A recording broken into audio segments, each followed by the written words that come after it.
Diz a palavra do Senhor, verso 5. Quando irmãos morarem juntos, e um deles morrer e não tiver filho, então a mulher do falecido não se casará com um homem estranho de fora. Seu cunhado estará com ela e a receberá por mulher, e fará a obrigação de cunhado para com ela. E o primogênito que ela lhe der será sucessor do nome do seu irmão falecido, para que o seu nome não se apague em Israel. Porém, se o homem não quiser tomar a sua cunhada, esta subirá à porta dos anciãos e dirá: meu cunhado recusa suscitar a seu irmão nome em Israel. Não quer cumprir para comigo o dever de cunhado. Então os anciãos da sua cidade o chamarão e com ele falarão, e se ele persistir e disser, não quero tomá-la, então sua cunhada se chegará a ele na presença dos anciãos, e lhe descalçará o sapato do pé, e lhe cuspirá no rosto, e protestará e dirá: assim se fará ao homem que não edificar a casa de seu irmão. E o seu nome se chamará em Israel a casa do descalçado. Amém. Vamos orar ao Senhor. Ó Deus, tenha misericórdia mais uma vez de nós, como tiveste até agora, revelando as tuas verdades, Senhor Deus, em todo o culto. Mas no momento, Senhor Deus, em que a palavra vai ser exposta, Senhor Deus, com mais precisão nós queremos te ouvir. E para isso, Senhor Deus, nós te pedimos, usa aquele que o Senhor declarou como ministro teu, Senhor, para que, apesar das debilidades de homem, das limitações, Senhor Deus, o Senhor possa ter, Senhor Deus, livre acesso ao coração dos teus filhos pela pregação da tua palavra. E que esse texto, que aparentemente está tão distante de nós, se aproxime cada vez mais. Que ele possa tomar, Senhor Deus, conta da nossa vida atual, pelos seus preceitos e princípios. E nós possamos, ao final, ver Cristo, Senhor Deus, sendo revelado. E os nossos conceitos a respeito de família, de responsabilidade de homem, possam ser reformados a partir da tua santa lei. Nós te pedimos isso pelo poder e pelos méritos de Cristo. Amém. Nos últimos dias, irmãos, dessa semana que se passou, vocês ou ouviram ou provavelmente tiveram conhecimento de alguns áudios que começaram a vazar de um determinado deputado estadual de São Paulo, chamado Arthur Moledo Duval. Tinha um canal no YouTube, um canal bem conhecido, né, Mamãe Falei. E esse rapaz, 35 anos, ele começa, naquele áudio, ele viajou até a Ucrânia, com a desculpa, né, juntamente com alguns amigos daquele movimento Brasil Livre, e eles foram para lá para dizer que estavam cobrindo a guerra e eles estavam ali com uma ajuda humanitária. Eles pediram dinheiro às pessoas, arrecadaram algo em torno de R$250 mil. As pessoas fizeram um pix e mandaram dinheiro para eles. E o que eles tentavam passar era isso, né? Incentivando as pessoas a mandar dinheiro, dizendo que a reputação daquela viagem estava na mão daqueles que confiavam no trabalho deles. Veja só, a reputação dessa viagem. Eles estavam num ambiente de guerra, muitos refugiados, as pessoas humilhadas por conta daquela guerra, um país inimigo invadindo o seu território, você tendo que fugir. Ele pede dinheiro para ajuda humanitária, e aí os áudios que saem, que são publicados, o que é que dizem a respeito desse homem? No áudio, são vários áudios, né? Mas ele começa a falar da beleza das mulheres ucranianas. Ele começa a falar de como elas eram estonteantemente belas. E o pior, ele diz assim, além de belas, elas são fáceis. E elas são fáceis porque elas são pobres. A fragilidade da mulher por conta, muitas vezes, da sua viuvez, que deixou o marido para trás. O marido está na guerra, alguns já morreram, ela é viúva com filhos. Algumas são viúvas sem filhos. E aí sai alguém de um país em condição muito melhor do que a Ucrânia, vai para lá, um representante do povo, com a desculpa que vai trazer ajuda humanitária, e ele diz isso: as mulheres daqui são fáceis porque são pobres. E assim que acabar a guerra, eu venho para cá. Veja, os maridos delas estavam na guerra protegendo as mulheres. Esse homem, ele vai para a guerra não para proteger as mulheres, ele vai para a guerra para obter vantagem íntima, sexual, por conta da fragilidade das mulheres. Que tipo de gente é essa, irmãos? Quem é que faz isso? Quem é que tem coragem de se aproveitar de pessoas que estão fragilizadas, que estão numa fila, ele cita lá, fila de mulheres refugiadas, policiais mulheres que estão aflitas, todo mundo aflito, o seu país está sendo tomado, os teus esposos estão lá na guerra, trocando tiro com um exército muito superior, o segundo do mundo. E você está preocupado em tomar vantagem das mulheres que são pobres. Que tipo de homem é esse? Eu lhe diria, esse é o homem moderno. Arthur Duval, não pense que ele é um homem fora do padrão, não. Ele, inclusive, cita isso. Ele diz, mas o que eu estou fazendo aqui, se faz nas baladas no Brasil. E, de certo modo, ele tem razão. Não diminuindo o erro dele, porque o erro dele é muito superior, porque ele foi para a guerra. Mas o homem atual, ele não tem responsabilidade para com a mulher, ele usa a mulher. Ele tem desejo por várias mulheres, mas ele não quer ter nenhuma delas. Ele não quer ter a responsabilidade com nenhuma delas. Ele simplesmente quer satisfazer o seu desejo. É por isso que você tem o estereótipo, né, do homem velho de cabeça branca, cheio de meninas novas do lado. O que é isso? É o mesmo esquema, é exatamente o mesmo esquema de pensamento, a mesma estrutura de raciocínio. Porque eu sou mais poderoso, mais rico, então eu vou pegar uma menina que é pobre, mas é bonita, e eu vou dar tudo a ela, e ela, em troca, ela fica comigo. Então, irmãos, quando esses casos assim absurdos eles vêm à tona, todo mundo vai realmente pedir cassação dele, ele precisa ser cassado, ele deveria, inclusive, ser processado, preso, tudo que for possível fazer. Mas ele é uma expressão, ele é um exemplo dos homens que estão aí. Ele não é um caso isolado. A sociedade ficou comovida, porque como pode um homem que quer usar mulheres? Isso acontece todos os dias. Homens que não querem proteger as suas esposas. Homens que não querem entrar numa união matrimonial porque sabem que vão ter responsabilidades. E que essas responsabilidades incluem também questões financeiras. Vocês vão ver aqui que isso tem uma conotação financeira. É o homem egoísta, porque vive numa sociedade egoísta. Quando a nossa sociedade era de fato uma sociedade, no sentido bíblico, patriarcal, as mulheres eram protegidas. Mas quando houve a revolução sexual, e as feministas, né, disseram, agora nós temos espaço na sociedade, tudo que elas ganharam foram homens fracos.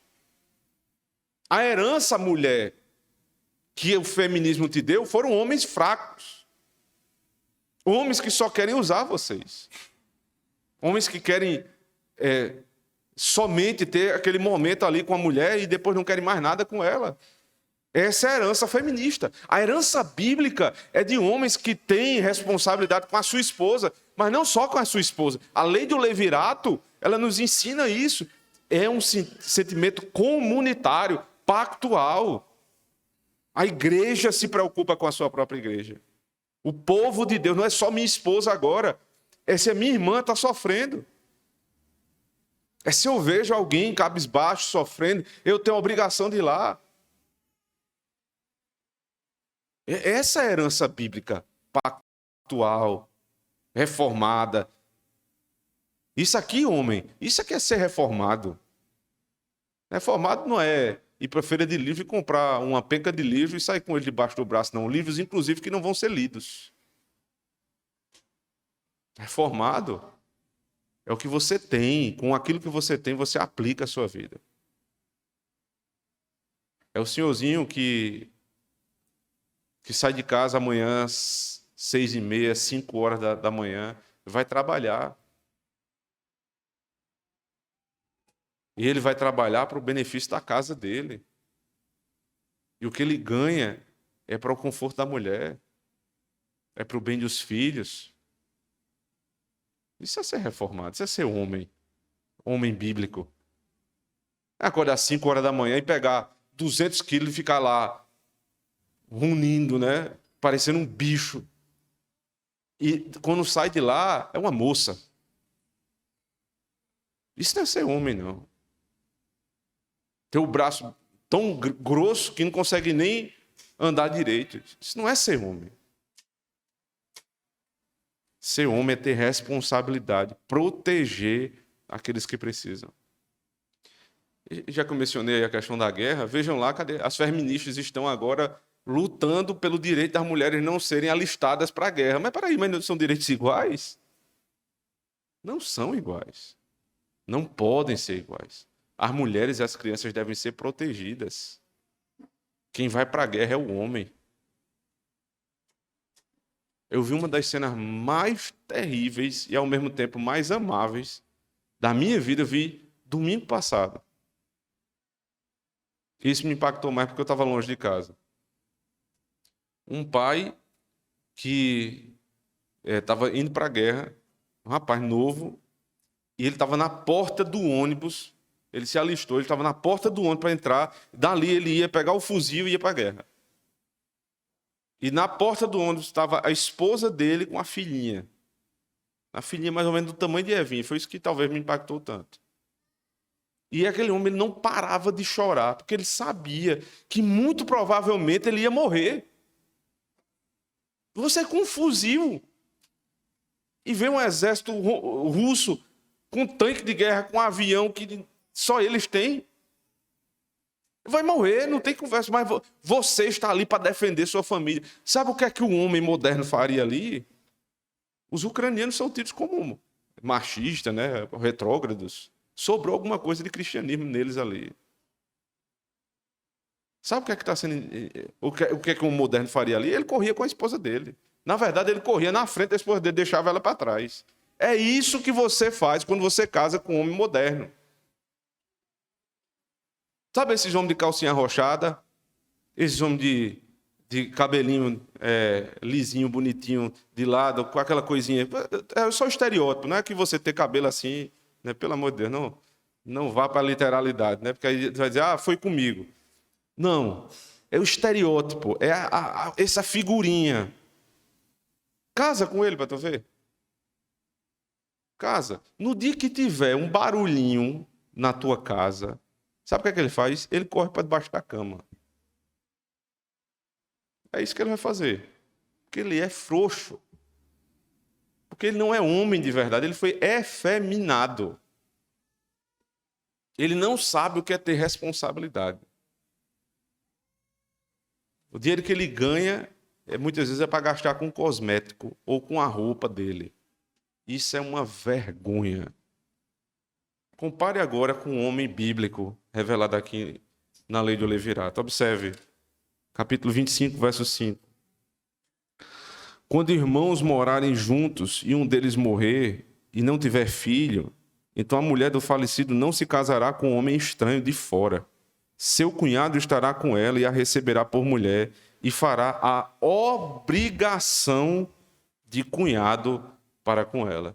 A palavra cunhado ela vai se repetir várias vezes aqui, porque a lei do levirato é a lei do cunhado.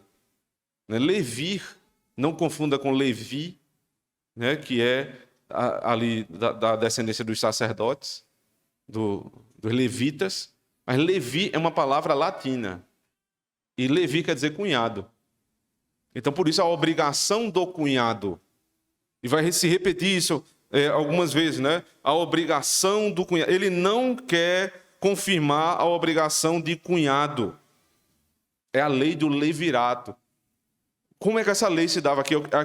Primeiro você tem versos 5 e 6, a lei em si, como ela deveria ser aplicada, e do verso 7 ao verso 10, o caso onde o homem não quer a responsabilidade, não quer cumprir a responsabilidade de cunhado. Então, na lei diz, quando homens morarem juntos, aqui não confunda juntos na mesma casa, simplesmente. Não é necessário morar na mesma casa. Porque Levi, cunhado, aqui a abrangência é maior, não é só o teu irmão. Se você lembrar, por exemplo, do caso que nós vamos citar posteriormente em Ruth, capítulo 4, quando Ruth vai se casar com Boaz, antes de Boaz se tornar o seu resgatador, existe um fulano. É interessante isso. O texto não diz o nome dele. Ele diz assim, fulano. Porque isso é a precisão do narrador. O narrador não quer nada com esse fulano, então ele chama de fulano. Não quer saber o nome dele. Porque o que importa é Boaz. Então esse fulano, ele não quis receber Ruth como sua esposa. Na verdade, Boaz tinha se afeiçoado dela lá no campo, quando ela estava tomando lá os grãos, ela estava comendo, ele olhou e se afeiçoou dela. Disse, rapaz, essa mulher aqui é a mulher para casar. E aí foi procurar saber quem ela era. Aí foi dito, ela veio com Noemi, o seu marido morreu, seus cunhados morreu todo mundo. Ou seja, não tinha nem como o irmão se casar. Por quê? Porque morreu Elimeleque e os irmãos. E agora? E os filhos, no caso? Agora ela volta, ela vai para Israel, e aí um parente próximo, então não é necessariamente um irmão, o Levi. Primeiro, um parente mais próximo. Quem é o parente mais próximo? É o irmão.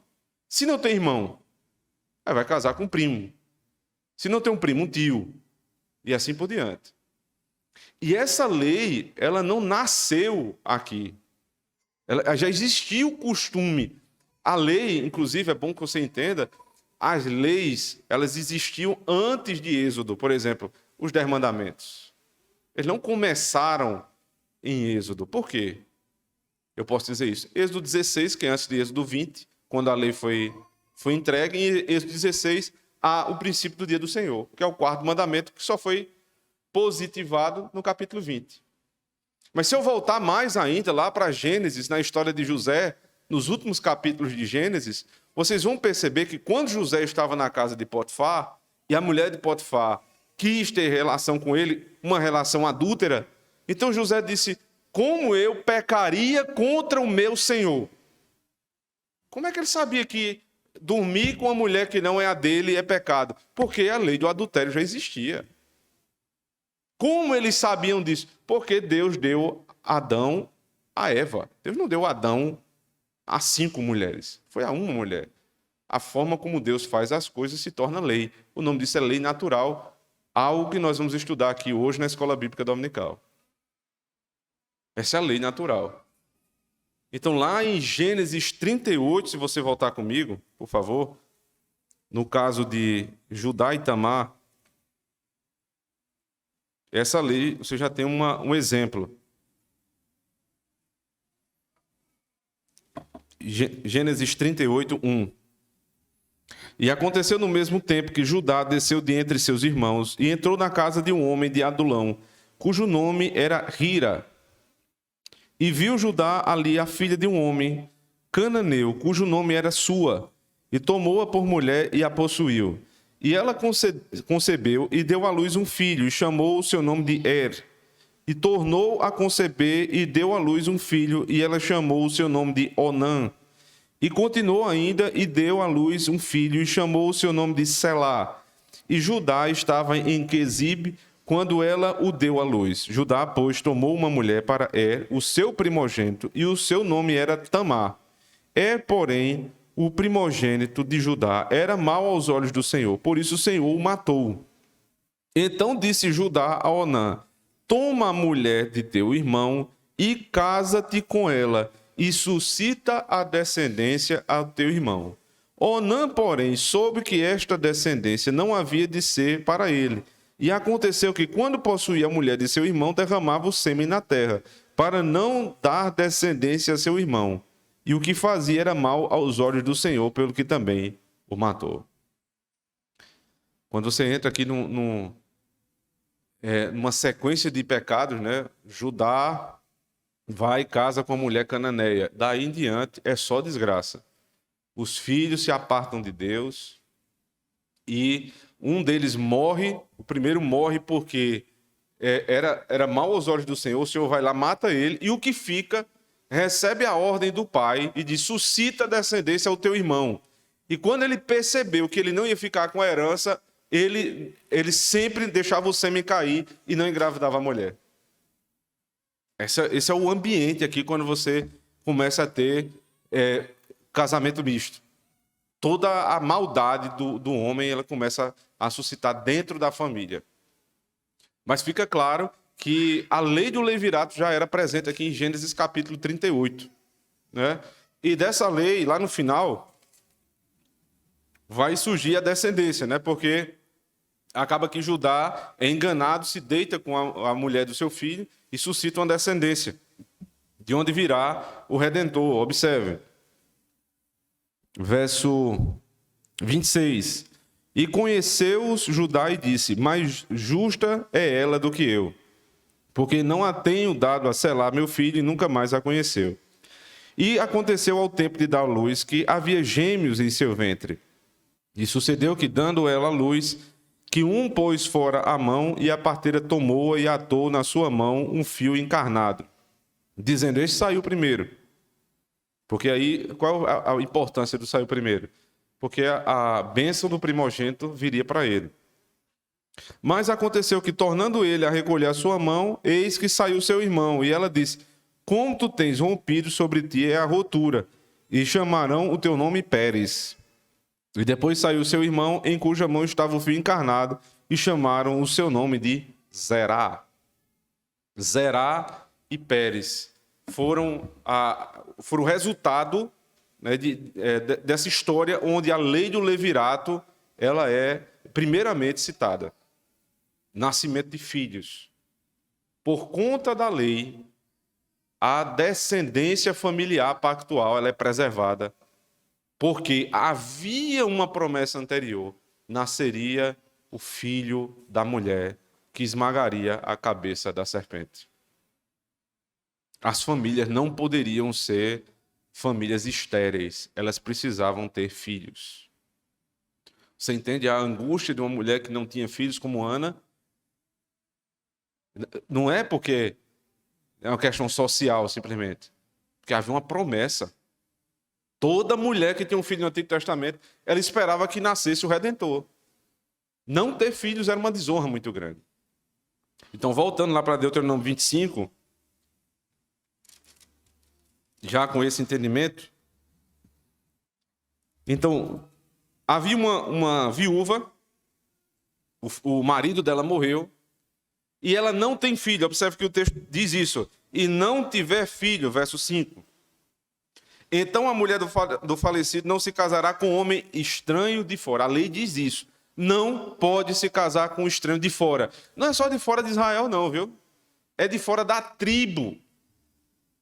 Por isso que fala de morar junto, é porque ele era da mesma tribo. Ele tinha que ser irmão, ou primo, ou tio, mas da mesma tribo. Por que isso?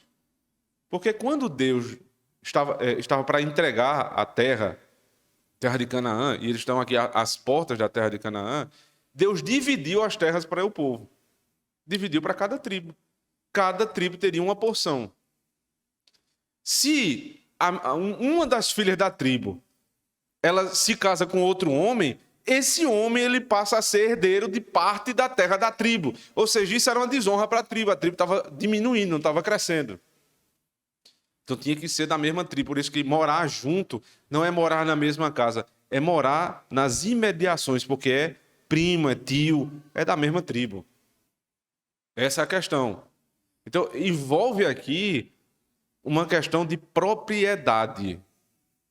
Só que a propriedade tem um significado espiritual no texto. E não acho que hoje não tenha. A propriedade, até hoje, ela tem um significado espiritual. Talvez por isso que os comunistas tenham tanto ódio de propriedade privada. Lá, a propriedade, ela significava o seguinte: é a bênção de Deus sobre nós, a nossa porção. E é interessante, irmãos, que a porção que era dada para cada tribo não era igual.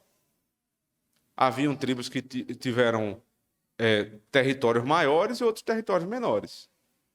Tribos que estavam mais próximos da água e outros que estavam mais longe da água, o que significava mais ou menos riqueza. Mas não era isso que demonstrava a bênção de Deus, simplesmente. Porque Deus supriu todas as tribos de Israel com a porção que lhes foi dada. Deixa eu lhe dizer uma coisa. Não importa se a porção que Deus te deu foi muita ou pouca. Não é isso que define a bênção de Deus sobre ti. Não é teu território vasto ou pequeno. Mas é se você está em comunhão com o Senhor. E a propriedade que Deus te deu, ela precisa ser utilizada com finalidades espirituais. Aqui, você guardar a terra é porque a terra foi a porção que Deus me deu. Como é que eu vou perder algo que Deus me deu? Nesse pedaço de chão que Deus me deu, aqui vão ser criados os meus filhos. Aqui nós vamos dominar a terra. Aqui nós vamos exercer os mandatos de Deus. Como é que eu vou perder isso para outro povo? Isso é desonra. Agora, quando você busca propriedade na terra com finalidade mundana, você não tem essa perspectiva. Por que nós devemos nos tornar cada vez mais ricos, dominando a terra? Não é com a finalidade em mim mesmo. É porque quanto mais recurso eu angario, eu granjeio na minha possessão, e se eu tenho um pensamento espiritual, mais a igreja vai prosperar. Ora, por que a herança reformada ela trouxe países tão ricos? Estados Unidos, Canadá, você for lá para a Europa, inúmeros, Inglaterra, Escócia, Suíça. Não é porque os irmãos eram gananciosos, capitalistas, selvagens, não. É porque os irmãos ali, eles tinham essa perspectiva. O que Deus me deu precisa prosperar. Eles não estavam preocupados simplesmente com emprego público, com estabilidade, com uma vida certinha. Eles estavam... E aí, claro que existem os irmãos, historicamente, que tiveram esse tipo de emprego sem problema nenhum. Mas não era todo mundo. Não pode ser todo mundo em busca disso. Alguém precisa empreender. Porque vai expandir o reino. Porque vai alargar a tenda. Uma tenda larga, alarga e expande o reino de Deus. Essa é a perspectiva bíblica, irmãos, de guardar essa terra. Esse é o pensamento espiritual a respeito de propriedade material. Mas vocês vão ver que quando nós temos aqui um homem com pensamento mundano, ele não consegue conceber isso na sua vida. Então, essa mulher, ela deveria suscitar um marido, ainda no verso 5, o seu cunhado estará com ela e a receberá por mulher e fará a obrigação de cunhado para com ela. E aí, a segunda parte da lei, no verso 6, e o primogênito que ela lhe der será sucessor do nome do seu irmão falecido. Veja que coisa. O primogênito que ela lhe der, o primeiro filho, homem, especialmente o homem, o marido dela morreu, o irmão, primo, tio, seja lá o que for, o resgatador foi lá e casou com ela. Ele casa com ela para ter filhos. E aí alguém vai dizer, mas isso aí não é incesto? O Senhor já nos ensinou em Levítico 18, Levítico 20, que o irmão não deve descobrir a nudez do seu irmão, que é descobrir a esposa dele. Mas aqui, veja, Deus não se contradiz. Em situações ordinárias, isso não pode acontecer. Mas aqui o irmão morreu. Inclusive, o casamento se encerrou com a morte.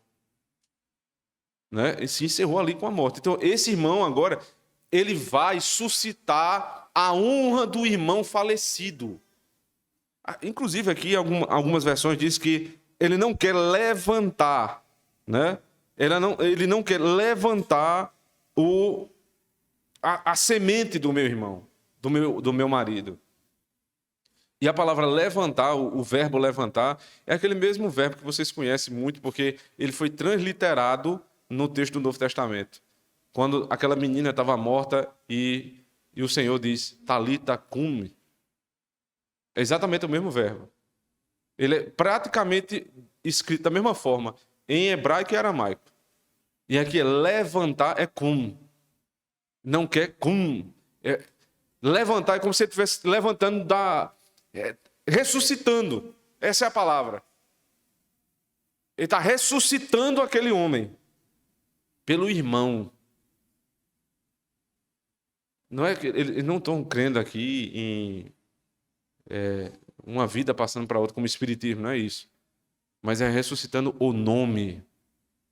É por isso que até hoje, quando os homens têm filhos homens, muitas vezes eles colocam o mesmo nome e botam filho. Depois coloca neto. É a preservação do nome do pai. Não é tradicionalismo, isso é preservação do nome do pai. Levanta o nome do teu pai, porque o teu pai não tem descendência. Isso é uma desonra.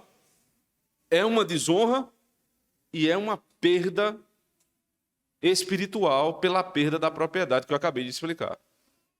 Então esse homem, o primogênito que ela lhe der, será o sucessor do nome do seu falecido, para que o seu nome não se apague em Israel. Imagine a importância que era dada à árvore genealógica. Os nomes vão aparecer ali, de Adão a Cristo. E aí, um homem daquela família não vai aparecer porque ele não teve filho. Eu não entendo, irmãos. Claro que não é por árvore genealógica que eu vou falar aqui. Mas é um princípio eterno. Deus disse lá em Gênesis que o homem deveria ter filhos. É um dos propósitos do casamento ter filhos. Mais de um, inclusive. Se for possível, claro. Às vezes não é. Como é que um casal não quer ter filho? Não é para nascer o Redentor, não. É para espalhar a semente santa na terra. É para que nós possamos, com a aljava cheia, disparar flechas contra o mundo. Mas a igreja não tem. A aljava da igreja hoje tem ficado cada vez mais vazia. Não é verdade no nosso meio, irmãos, que fique claro isso. Mas eu estou falando da igreja de Cristo como um todo. Porque não é pregado que nós devemos ter filhos no plural. Quantos Deus nos der condições de ter. Não se apague o nome do falecido. Porém, aí veja que o texto, aqui é uma ruptura no texto. Vem a lei, a perfeição da lei. Aí ele diz, porém, no verso 7... se o homem não quiser tomar sua cunhada, esta subirá à porta dos anciãos. Alguém poderia pensar, né, que ele era obrigado. Não, a lei obrigava. Inclusive é dito, é a obrigação do cunhado. Mas havia uma provisão para que ele não casasse. Por quê? Tanto os reformadores como os puritanos, eles têm uma opinião aqui que é unânime. Se você ler, por exemplo, o comentário de João Calvino e o comentário de Matthew Henry, aqui nesse texto, os dois vão dizer a mesma coisa. Um casamento não pode ser suscitado à força. É claro que existe o elemento da família ali, direcionando, orientando. Você diz a sua... Primeiro você dá os princípios aos seus filhos, né? Vocês passam a vida toda ensinando a ele o que é ser um homem, o que é ser uma mulher. E aí o seu filho vai percebendo aquilo ali e vai comparando. A filha menina, ela vai comparando os homens a você. E meninas que gostam de homens ruins, elas fazem a comparação com o pai. Não tenha dúvida disso. Assim como homens que buscam mulheres ruins, fazem a comparação com a sua mãe. Veja o tamanho da responsabilidade de pai e mãe na futura escolha do seu filho. E aí você vai explicar a ele, na hora que aparece o sujeito ali, né, o caso prático, você vai orientar, você vai dizer deve, não deve casar, você vai dar a bênção ou não dar a bênção, mas você precisa perguntar. E um texto que ajuda muito a quem deseja entender esse processo todo, foi um texto que eu já preguei algumas vezes, inclusive, Gênesis capítulo 24, quando Abraão manda Eliezer, o seu servo, buscar uma esposa para Isaac. E quando ele encontra Rebeca, ele primeiro conversa com a família, é verdade, ele recebe a bênção da família, mas aí Labão pergunta a Rebeca, você quer ir? Houve consentimento da moça. A moça não casou obrigada. Isso não é bíblico. A orientação dos pais, a bênção ou não dos pais, isso tudo é bíblico. Um pai pode sim impedir de uma filha casar com um sujeito, mas não pode obrigar a casar com outro. Se seu pai disser não casa, acabou. Agora ele não pode dizer você tem que casar com fulano. Isso é pecado. Você está usurpando uma autoridade que não foi lhe dada. Então aqui ele vai casar, né? E esse homem aqui, ele precisa ter essa noção da responsabilidade que ele não tem. Infelizmente ele não tem. Porém, se o homem não quiser tomar sua cunhada, esta subirá à porta dos anciãos. Por que a porta? Toda vez que falam dos anciãos ou dos juízes, eles estão à porta. Lembre-se, por exemplo, a mulher de Provérbios 31, ela fica em casa, ela cuida dos filhos, ela dá ordem aos empregados, ela sai para fazer comércio, vende, troca. Aí no verso 23 diz assim, e o seu marido é honrado às portas da cidade. Ela era esposa de um juiz. Ela era esposa de um ancião. Ele está sendo honrado nas portas, enquanto toda a retaguarda da casa essa mulher está dando. E os anciãos aqui, eles estão ali para julgar. Vem um caso prático, veja, não vai ser resolvido em casa. Precisa levar para um ancião. Os anciãos vão sentar e vão resolver. Então eles vão ouvir a mulher e ela vai dizer, veja a queixa dela. Verso 7. Meu cunhado recusa suscitar a seu irmão nome em Israel. Não quer cumprir para comigo o dever de cunhado. Nome em Israel. Veja, não é o nome dele. Porque suscitar um nome para si é pecado.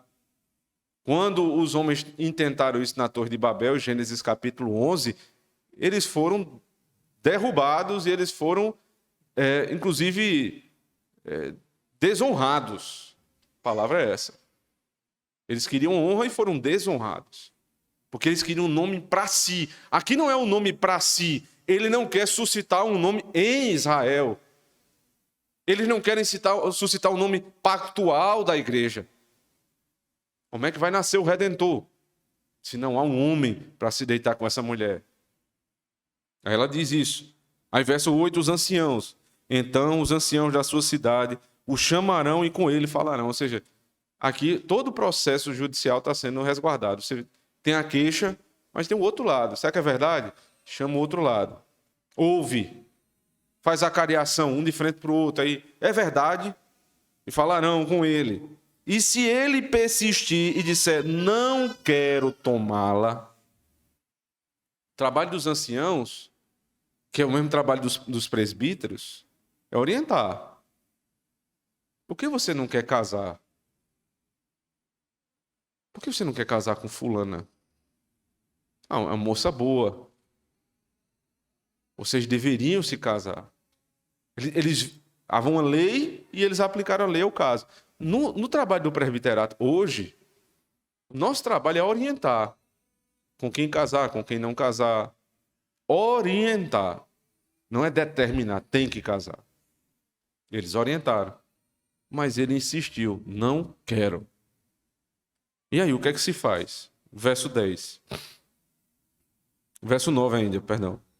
Então sua cunhada se chegará a ele, e na presença dos anciãos, e lhe descalçará o sapato do pé, e lhe cuspirá no rosto, e protestará e dirá: assim se fará o homem que não edificar a casa de seu irmão. Aí você tem um rito solene aqui, né? É diante dos anciãos. Não é baixaria em casa, não. Isso aqui é diante dos anciãos. Ela vai pegar, ela vai se baixar e vai descalçar o sapato. Isso é uma desonra terrível, mas não é só desonra, não. Isso aqui é uma transferência de propriedade. Por quê? Um homem calçado é um homem que pisa na terra, na sua propriedade, com honra. Um homem descalçado perdeu a terra. Ele já não pode mais pisar a planta dos seus pés naquele lugar, não é digno. Se ele assumisse a responsabilidade daquela mulher, ele receberia a propriedade. Mas como ele não quer assumir, ele não vai ter a propriedade. O que é que vai demonstrar isso? Tire a sandália dos seus pés. Ela estava transferindo aqui a propriedade para outro. Então, o parente mais próximo seria o da vez, até alguém suscitar descendência para esse homem. Mas não somente descalçar, cuspiu no rosto. Esse é um homem imundo. Esse é um homem fraco. Esse aqui parece que está no século 21. Existem homens que as mulheres deveriam cuspir no rosto, porque merecem isso. Mas as mulheres estão numa situação tão difícil que elas beijam os pés. Homens que mereciam ser cuspidos no rosto, mas as nossas irmãs, muitas vezes, beijam no rosto, pelo desespero de ficar só, pelo desespero de não casar, casa com alguém que não deveria. E sabe o que é pior? A efeminação é tão grande dos homens que não são só as mulheres que beijam nos pés dos homens, não. O pior é porque agora os homens estão beijando nos pés de mulheres que deveriam ter seu rosto cuspido. Essa é a nossa situação, irmãos. O mundo diz, mas não cumpre. O mundo diz assim: antes só do que mal acompanhado. As irmãs deveriam entender que é muitas vezes melhor ficar só do que se acompanhar de um homem ao qual deveria descalçar os sapatos e cuspir no rosto. Por que esse homem estava sendo desonrado? Porque ele não quis assumir uma responsabilidade. Peter Craig, um dos comentaristas que eu li, ele disse o seguinte, ele trouxe informação fantástica, porque ele fala assim: é possível que financeiramente para esse homem não fosse vantagem, porque o dote dela era pequeno, não tinha muita importância, entendeu? Você, vou suscitar a descendência dele, vou receber aqui a herança. A herança era pouca, muitas vezes era uma herança pequena, e aí ele vai ter que gastar mais com a mulher do que receber, então a conta não bate. Esse é o sujeito que só pensa em dinheiro. Esse é o sujeito que só pensa na mulher para usar a mulher. Ele não quer ter responsabilidade com a mulher. Não vou tomar essa mulher só vai me dar despesa. Imagine alguém no nosso meio pensando assim: não vou me casar porque isso vai me dar despesa. Não vou ter filho. Você sabe quanto custa um filho? Já parou para fazer a conta? Eu mesmo não faço. Sinceramente, é melhor não fazer, porque deve desanimar. Mas não faça, então. Ou faça e entenda. Entenda que aquilo ali é o dinheiro mais bem gasto que existe na sua casa. Não existe investimento melhor do que num filho. Você vai, ao longo da vida desse filho, desfrutar de coisas que ninguém pode te dar. Você vai poder exercitar leis da Escritura e também provar de bênçãos da Escritura que nenhuma outra relação vai lhe dar. Só com o filho.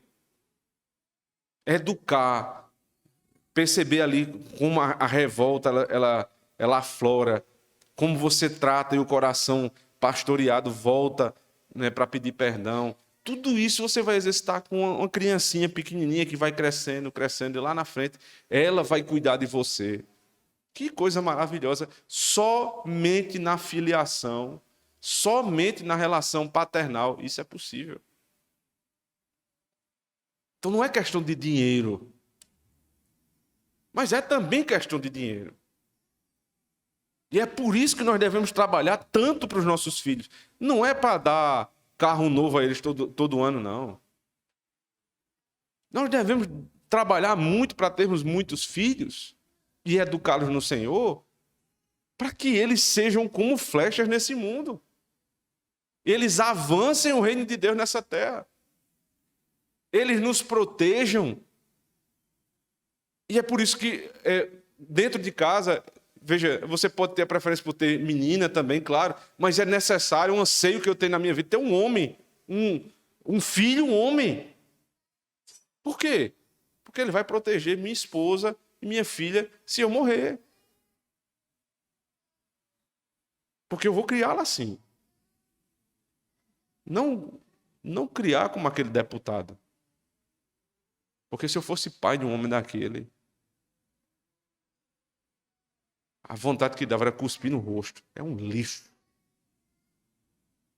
É um lixo um homem que quer se aproveitar de uma mulher. Então você vai fazer isso, vai descalçar o sapato, veja o verso 9. Cuspir no rosto e protestará. Assim se fará o homem. Isso aqui é uma sociedade bíblica. Assim se faz com um homem desonrado. Nosso meio, eles são deputados, senadores, homens de respeito. Você tem que chamar um cidadão desse de Vossa Excelência. Se encontrar na rua, tem que chamar Vossa Excelência, deputado Arthur Duval. Um lixo. Verso 10. E o seu nome se chamará Israel, a casa do descalçado. Agora preste atenção, já não é mais ele.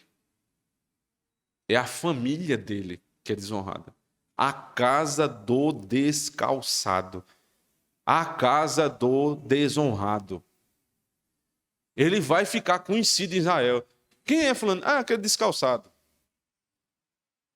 Desonrado. Uma família desonrada, porque um homem não cumpriu a sua responsabilidade. Agora há na Escritura um texto, e eu peço que vocês abram comigo, Ruth, capítulo 4, onde a mesma lei do levirato ela é observada do modo como Deus ensinou. E veja no que isso vai dar. Capítulo 4 de Ruth diz assim, verso 1. E Boaz subiu à porta e assentou-se ali, e eis que o remidor de que Boaz tinha falado ia passando e disse: Ó fulano, vem cá, assenta-te aqui. E desviou-se para ali e assentou-se. Então tomou 10 homens dos anciãos da cidade e disse: assentai-vos aqui, e assentaram-se. Veja, o processo está se dando aqui. Boaz tinha interesse nela, só que tinha um parente mais próximo do que ele passando ali. Quem é? Fulano, não importa. Senta aqui, fulano. Mas não vai ser resolvido entre Boaz e fulano. É Boaz, fulano e os anciãos. Eles têm que estar lá exatamente no lugar, presenciando. Verso 3. Então disse o remidor: aquela parte da terra que foi de Elimeleque, nosso irmão, Noemi, que tornou da terra dos Moabitas, está vendendo. É questão de terra. E eu resolvi informar-te disso e dizer-te: compra diante dos habitantes e diante dos anciãos do meu povo, se a hás de redimir, redime-a. E se não a houveres de redimir, declaro-mo para que eu saiba, pois outro não há senão tu que a redima, e eu depois de ti. Então disse ele: eu a redimirei. Disse, porém, Boaz: no dia em que comprares a terra da mão de Noemi, também a comprarás da mão de Rute, a moabita, mulher do falecido, para suscitar o nome do falecido sobre a sua herança. Então disse o remidor: para mim não a poderei redimir, para que não prejudique a minha herança. Não tem, esse negócio aí, uma dá água, duas, espera aí, meu amigo. Aí já é, para mim não tem futuro. Não vale a pena para mim. Toma para ti o meu direito de remissão, porque eu não poderei redimir. Havia, pois, já de muito tempo, este costume em Israel, quanto à remissão e permuta para confirmar todo o negócio. O homem descalçava o sapato e o dava ao seu próximo, e isto era por testemunho em Israel. Disse, pois, o remidor a Boaz: toma para ti, e descalçou o sapato. Então Boaz disse aos anciãos e a todo o povo: sois hoje testemunhas de que tomei tudo quanto foi de Elimeleque e de Quilom e de Malom da mão de Noemi. Ou seja, comprou toda a propriedade. Os dotes foram todos comprados. Vocês são testemunhas, anciãos.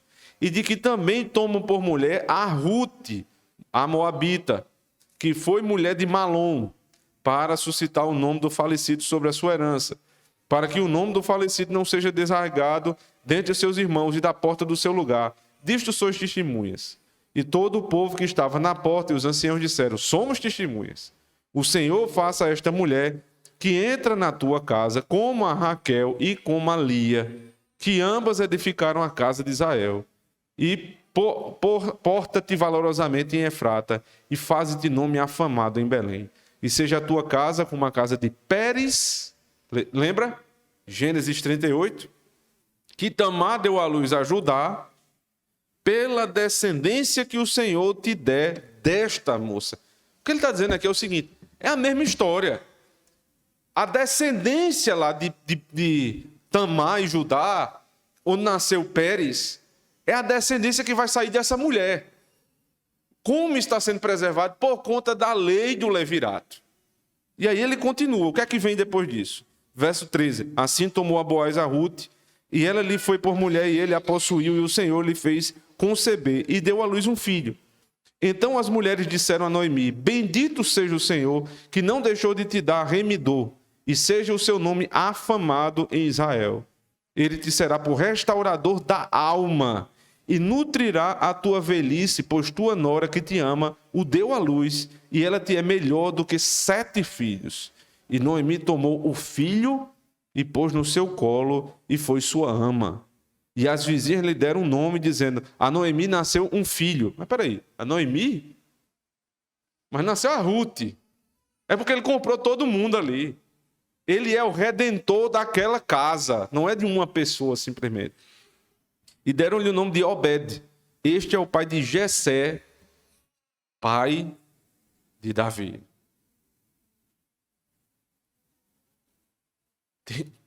Nessa história tinha um homem, fulano, que foi desprezado da história porque não quis assumir a responsabilidade. Sabe quem ele poderia ser? O pai do pai do pai do pai de Cristo. Mas como não era homem, e se não for homem, não tem direito de estar na igreja, não tem honra para estar na igreja, fulano, nem o nome é citado. Ele é tão desonrado que nem o nome dele é lembrado. Mas Boaz disse: eu, mesmo que tenha prejuízo, eu vou tomar essa família para mim. E ele compra os direitos daquela mulher. E aí não é patriarcalismo machista, não. Não tem vantagem nenhuma financeira. Deu para perceber, não tem vantagem nenhuma financeira para ele. Ele comprou ali algo que lhe dá prejuízo financeiro. Mas é uma questão espiritual. Eu vou suscitar descendência para essa mulher.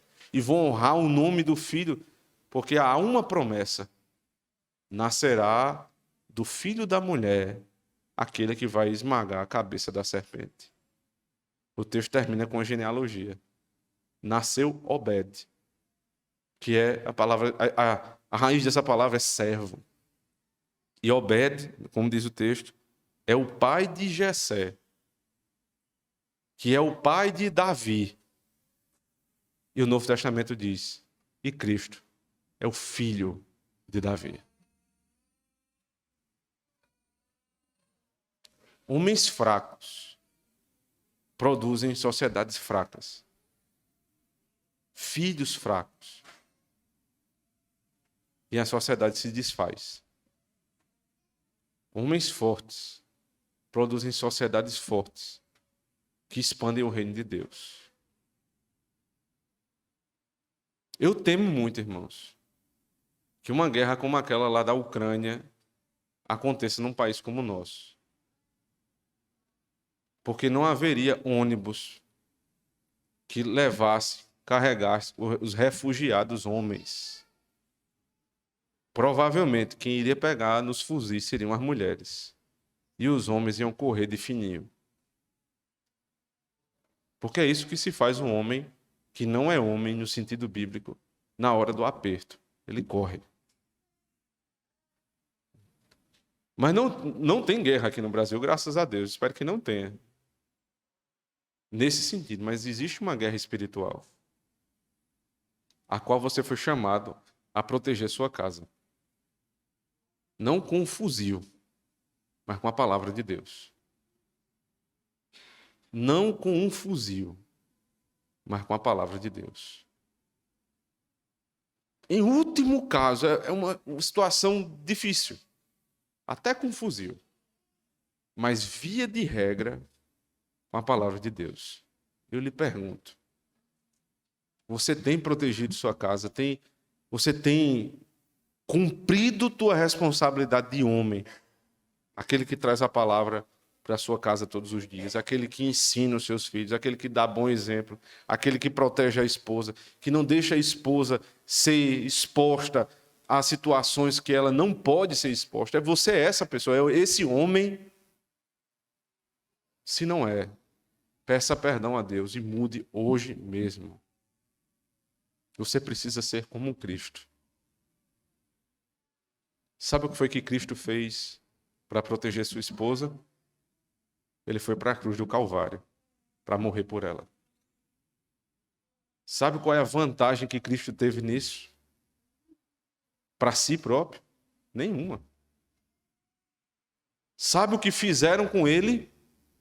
Descalçaram as sandálias dos pés e cuspiram no seu rosto. Se for necessário ser humilhado para proteger sua casa, seja humilhado. Se for necessário morrer pela sua casa, morra. Mas seja um homem como Cristo. E mulheres, busquem homens assim. Fujam de homens como aquele que vai para uma guerra para se beneficiar da fraqueza de uma mulher pobre. Amém. Vamos orar ao Senhor.